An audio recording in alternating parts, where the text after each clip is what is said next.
ओम नमो भगवते वासुदेवाय। भगवते वासुदेवाय। ओम नमो भगवते वासुदेवाय। भगवते वासुदेवाय। ओम नमो भगवते वासुदेवाय।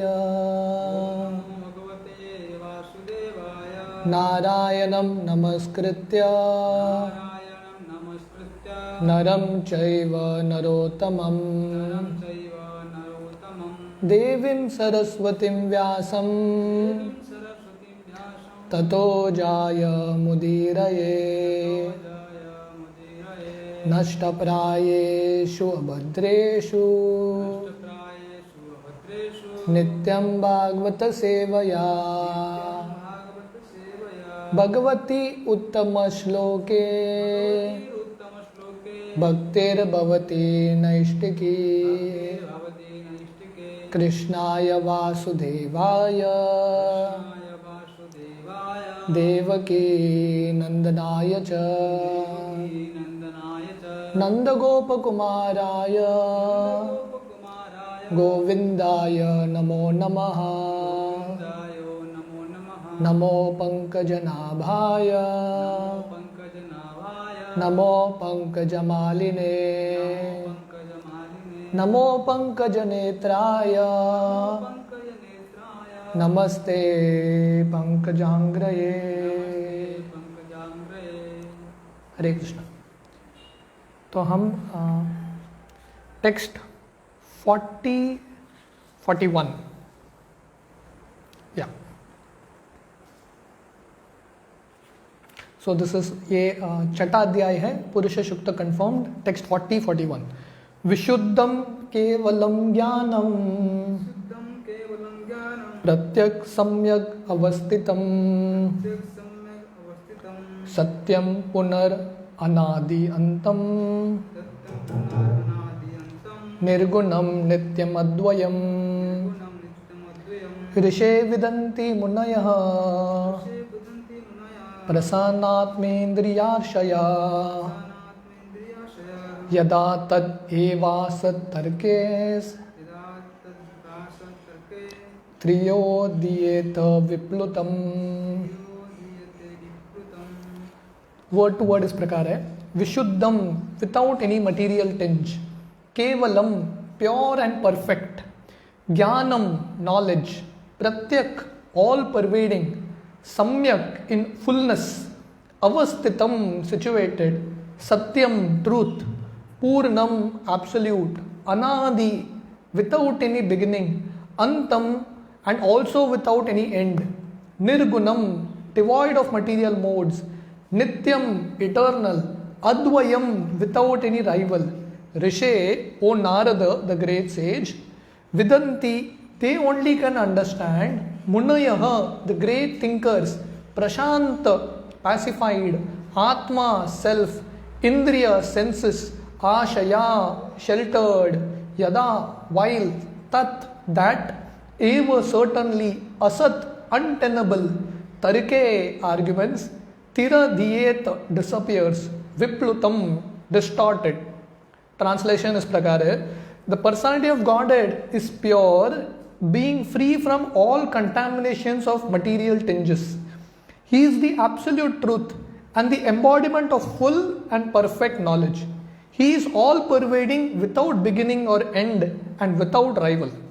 ओ Narada, O great sage, the great thinkers can know him when completely freed from all material hankerings and when sheltered under the undisturbed conditions of the senses.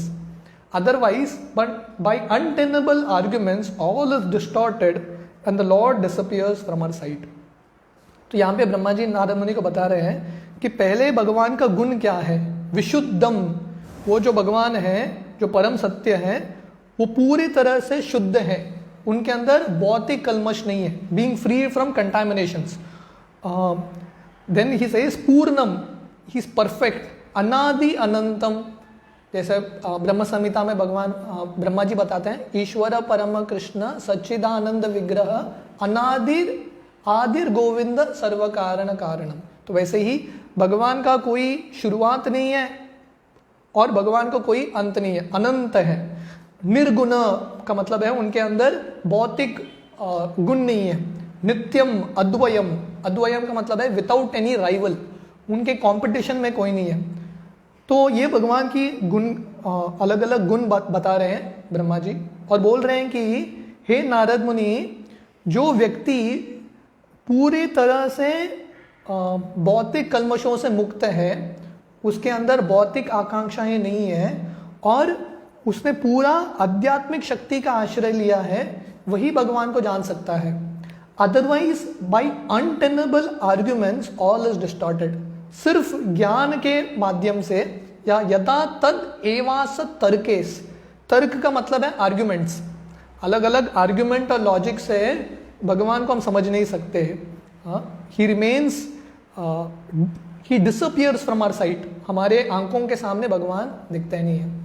तो ब्रह्मा जी बार बार यही थीम बता रहे हैं कि भगवान को जानने का तरीका है जब हम पूरे तरह से शुद्ध हो जाएंगे और भगवान के अंतरूनी शक्ति का आश्रय लेंगे, तभी हम पूरे तरह से भगवान को जान पाएंगे। Purport, here is an estimation of the Lord apart from his transcendental activities in the temporary material creations. तो यहाँ पे ब्रह्मा जी भगवान के अलग अलग गुण के बारे में बता रहे हैं, अलग अलग एडजेक्टिव्स जो भगवान को लागू होता है। Mayavada philosophy tries to designate the lord as contaminated by material body when he accepts forms of incarnation. तो ब्रह्मा जी ये जो यहाँ पे सिद्धांत बता रहे हैं, वो जो सिद्धांत है, वो जो तत्वज्ञान है, मायावादी तत्वज्ञान से बिल्कुल विपरीत है। मायावादियों का धारणा है जब भगवान आते हैं धरती पे अवतार लेते हैं, उनका शरीर भी भौतिक है, उनका ये धारणा है। वो बोलते हैं भगवान का अवतार का जो शरीर है वो भी माया है, तो इसलिए उनको मायावादी बोलते हैं। पर वो जो फिलॉसफी है भागवतम गीता में उसका उल्लेख नहीं है। This sort of interpolation is completely denied herein by the explanation that the lord's position is pure and unalloyed in all circumstances. तो वो जो फिलॉसफी है मायावाद का, यहाँ पे सपोर्ट नहीं हुआ उसका। यहाँ पे क्या वर्णन है? विशुद्धम केवलम ज्ञानम, कि भगवान विशुद्ध है, पूरे तरह से शुद्ध है। जो भौतिक शरीर लेते हैं भौतिक गुणों से बना है, पर भगवान का शरीर पूरी तरह से आध्यात्मिक है, इसलिए ये 3 गुण उनको लागू नहीं होते, निर्गुण। भगवान ये 3 गुण के परे है। According to Mayavada's philosophy, the spirit soul when covered by nescience is designated as jiva, but when freed from such ignorance or nascence, he merges in the impersonal existence of the absolute truth. तो मायावाद का philosophy है कि जीव कुछ होता ही नहीं है, जीव करके, आत्मा करके कुछ होता ही नहीं है।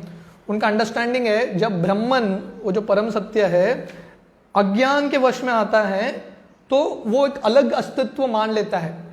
वो जब अज्ञान टूटता है वापस जीव ब्रह्मन ही बन जाता है। That is their understanding. But here it is said that the Lord is eternally the symbol of full and perfect knowledge. तो यहाँ पे वर्णन है कि भगवान शाश्वत रूप से पूर्ण है। This is his speciality, perpetual freedom from all material contaminations. तो अगर ब्रह्मन, जैसा मायावाद फिलॉसफी है, ब्रह्मन माया के अधीन आता है, उसका मतलब क्या हुआ? माया ब्रह्मन से ज़्यादा श्रेष्ठ है, भगवान से ज़्यादा श्रेष्ठ है। पर भगवान का स्तर ऐसा है, हमेशा माया उनके अधीन रहती है, माया भगवान को कभी कंट्रोल नहीं कर सकती। जब भगवान अवतार भी लेते हैं ये दुनिया में, ऐसा दिखता है कि साधारण मनुष्य की तरह वो लीला कर रहे हैं, पर माया से बिल्कुल परे है। But here distinguishes the Lord from the individual common living entities who have the aptitude for being subordinated by nations and thus becoming materially designated. तो भगवान और जीव में ये फर्क है, जीव शरह है, शरह का मतलब है वो माया के अधीन आ सकता है, he can be influenced by maya, पर भगवान हमेशा अच्युत है, कभी भी माया के अधीन आ नहीं सकते। तो ये फर्क है। In the Vedas it is said the lord is विज्ञानम आनंदम full of bliss and knowledge. तो वेद में वर्णन आता है भगवान विज्ञानम, पूरे ज्ञान से भरे हैं, और आनंदम, पूरे आनंद से भरे हैं। The condition souls are never to be compared to him because such individual souls have the tendency to become contaminated. तो इसलिए जीवों का भगवान के साथ तुलना, कंपैरिजन नहीं हो सकता। जीवों का क्या, ब्रह्मा जी और शिव जी का भी कंपैरिजन भगवान विष्णु के स्तर पे नहीं हो सकता, वो भी एक अपराध है। That is also an offence कि बाकी देवताओं को भगवान के स्तर के समान मानना, it is not possible, you can be compared. क्योंकि जीव का पतन हो सकता है, कंटामिनेशन में आ सकते हैं, पर कृष्ण कभी कंटामिनेट नहीं होते। Although after liberation the living entity can become one with the same quality of existence as the Lord, his very tendency to become contaminated, which the Lord never has, makes the individual living entity different from the Lord. हालांकि मुक्त होने के बाद जीव वापस नहीं आता ये दुनिया में, उसका कलमश मिट जाता है, फिर भी उसके अंदर वो टेंडेंसी है, फिर से गंदा होने का टेंडेंसी जीव के अंदर है। वो जो टेंडेंसी है भगवान के अंदर बिल्कुल नहीं है। In the Vedas it is said शुद्धम अपाप विद्दम, the individual atma becomes polluted by sin but the lord is never contaminated by sin. The lord is compared to the powerful sun. तो जैसे जो जीव है वो पाप के वजह से उसका जो हृदय है दूषित हो सकता है, पर भगवान का हृदय कभी भी दूषित नहीं होगा पाप की वजह से। तो कंपैरिजन आता है, भगवान सूरज की तरह है, ही इज लाइक द सन। तो सूरज जो है बहुत शक्तिशाली है, सूरज की किरणें गंदी जगह पे भी गिरेंगे, सूरज कभी गंदा नहीं होगा, है कि नहीं। साधारण जीव गंदे जगह पे जाएगा, उसका स्पर्श होगा गंदे जगह से, वो गंदा हो जाएगा। पर सूरज की किरणें गंदी जगह पे गिरेंगे, सूरज गंदा नहीं होगा, बल्कि वो जगह को सूरज पवित्र करेगा। क्यों? क्योंकि इतना शक्तिशाली है, उसको कोई गंदा नहीं कर सकता, वेरी पावरफुल। तो भगवान वो सूरज की तरह है। ये भौतिक दुनिया में बहुत सारा कलमश है, पर भगवान जब आते हैं ये भौतिक दुनिया को शुद्ध बना के जाते हैं, वो कभी कंटामिनेट नहीं होते। The sun is never contaminated by anything infectious because he is so powerful. On the contrary, infected things are sterilized by the rays of the sun. तो सूरज जो है कभी दूषित नहीं हो सकता, विपरीत सूरज जो है गंदी चीज को भी शुद्ध बना सकता है। You can make it sterilized. इसलिए कोविड के लिए बोलता है ना डॉक्टर्स, सूरज के पास जाना चाहिए, should go in the sun, क्योंकि सूरज का वो शक्ति है, पवित्र कर सकता है। Similarly, the Lord is never contaminated by sins. On the contrary, the sinful living entities become sterilized by the contact with the Lord. तो इसलिए भगवान कभी दूषित नहीं होते हैं पाप से, बल्कि हम अगर भगवान के संपर्क में आएंगे, हमारा हृदय का पाप मिट जाएगा, we will get sterilized. This means that the Lord is also all pervading like the sun, and as such the word pratyak is used in this verse. तो यहाँ पे ब्रह्मा जी भगवान का गुणगान करते हुए अलग अलग शब्द का उच्चारण कर रहे हैं। तो यहाँ पे एक शब्द है प्रत्यक। प्रत्यक का मतलब है ऑल परवेडिंग, सर्व जगह व्याप्त है भगवान, ओमनी प्रेजेंट। जैसे सूरज की किरणें ये पूरे ब्रह्मांड में उपस्थित हैं, तो वैसे ही भगवान उनके जो शक्तियों के अनुसार पूरे ब्रह्मांड में उपस्थित है। Nothing is excluded from the existence of the Lord's potential expansions. The Lord is within everything, and He is all covering also, without being disturbed by the activities of the individual souls. तो पिछले श्लोक में भी यही वर्णन आया था कि क्योंकि भगवान की शक्ति का जो अलग अलग रूप है ये ब्रह्मांड, इसलिए भगवान ये पूरे ब्रह्मांड में भी उपस्थित हैं, फिर भी उनका अस्तित्व अलग है। In the Vedas it is said that only the Lord alone exists and all others existences depend on Him. तो वेद में वर्णन आता है कि भगवान एक ही हैं, बाकी जितने भी देवता हैं, जितने भी जीव हैं, भगवान पे निर्भर हैं। एकल ईश्वर कृष्ण आर सब भृत्य, they are all dependent on Krishna. नित्यो नित्यानाम चेतनस चेतनानाम एको बहुनाम यो विददाति कामाम। वो जो एक भगवान है इतने सारे अनगिनत जीवों की रक्षा करते हैं। It is said in the Vedas that only the Lord exists and all others are dependent on Him. He is the generating reservoir for everyone's existential capacity. He is the supreme truth of all other categorical truths. तो यहाँ पे अलग अलग aspects, अलग अलग भगवान के गुणगान हो रहा है। तो यहाँ पे प्रभुपाद बता रहे हैं कि ही is the generating reservoir of everyone's existential capacity. हमारा जो अस्तित्व है भगवान पे निर्भर है। जैसे ये दुनिया में अलग अलग सत्य होते हैं, ट्रूथ। एक देश में जो सत्य है, एक देश में जो रूल लागू होता है, दूसरे देश में लागू नहीं होता। Different truths in different places. पर भगवान जो वो परम सत्य हैं, जिन पे बाकी जो सत्य हैं वो निर्भर है। ही is the absolute truth, he is the supreme truth of all other categorical truths. He is the source of everyone's opulence and therefore no one can equal him in opulence. तो भगवान के ये 6 ऐश्वर्य है। हाँ, तो इसलिए जो व्यक्ति के पास अलग अलग ऑपुलेंस रहता है, ऐश्वर्य रहता है, वो सब भगवान ने ही दिया हुआ है। So everyone's opulence is dependent, is coming from the Lord.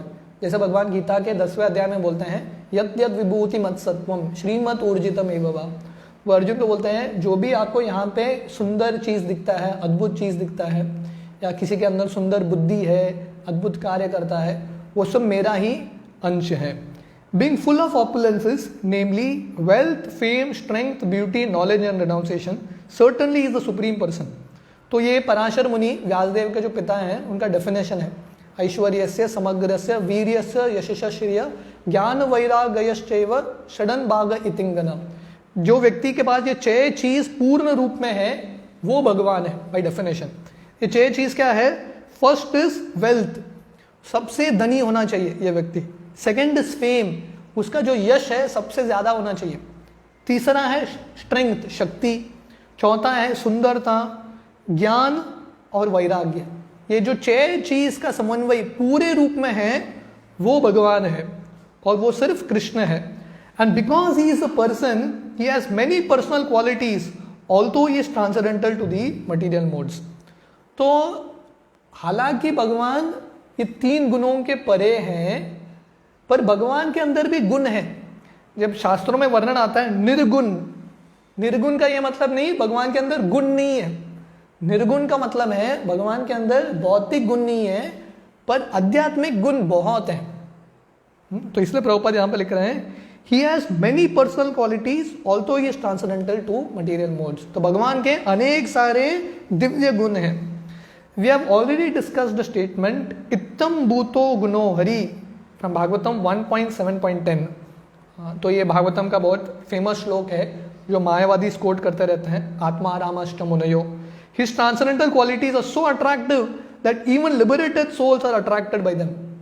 तो ये भागवतम के पहले स्कंद में 7वें अध्याय में वर्णन आता है। सुत गोस्वामी बताते हैं कि भगवान के दिव्य गुण इतने हैं जो ऑलरेडी मुक्त आत्मा है।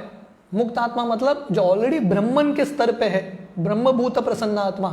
ऐसे व्यक्ति भी भगवान के गुण के प्रति आसक्त होते हैं, आकर्षित होते हैं। मतलब जो लोग ये 3 गुण के परे जा चुके हैं, वो भगवान के प्रति आकर्षण प्राप्त करते हैं। उसका मतलब क्या है? उसका मतलब है भगवान के अंदर भौतिक गुण नहीं है।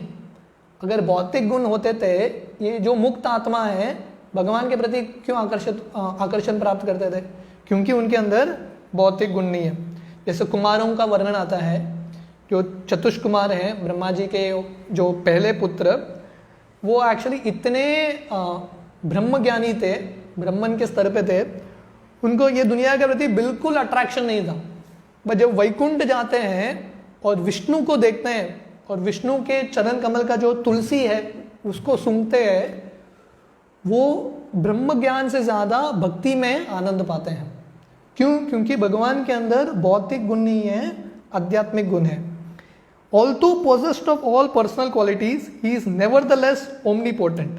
Therefore, personally, he has nothing to do, for everything is being carried out by his omnipotent energies. तो हालांकि भगवान के अंदर बहुत सारे दिव्य गुण हैं, आध्यात्मिक गुण हैं, फिर भी ओमनीपोटेंट, ओमनी प्रेजेंट। हमने देखा प्रत्येक, प्रत्येक का मतलब है ओमनी प्रेजेंट, सब जगह व्याप्त है। ओमनीपोटेंट का मतलब है भगवान के पास बहुत सारे शक्तियां हैं और भगवान को स्वयं, therefore he has personally nothing to do. भगवान को स्वयं कुछ कार्य करना नहीं पड़ता ये भौतिक दुनिया में। कौन करता है? उनके अलग अलग शक्तियां कार्य करते हैं। This is confirmed in the वैदिक मंत्रस, पराश शक्तिर विविधैव श्रूयते स्वाभाविकी ज्ञान बल क्रिया च। तो वैदिक शास्त्रों में ये मंत्र आता है कि पराश शक्तिर विविधैव श्रूयते, भगवान के अनेक सारे शक्तियां हैं, ज्ञान बल क्रिया इत्यादि, और भगवान ये सब शक्तियों से अपना कार्य कराते हैं। तो there is some more part to this purport, और थोड़ा बाकी है। ये जो परपोर्ट है वो हम कल सुबह कंटिन्यू करेंगे। हरे कृष्णा।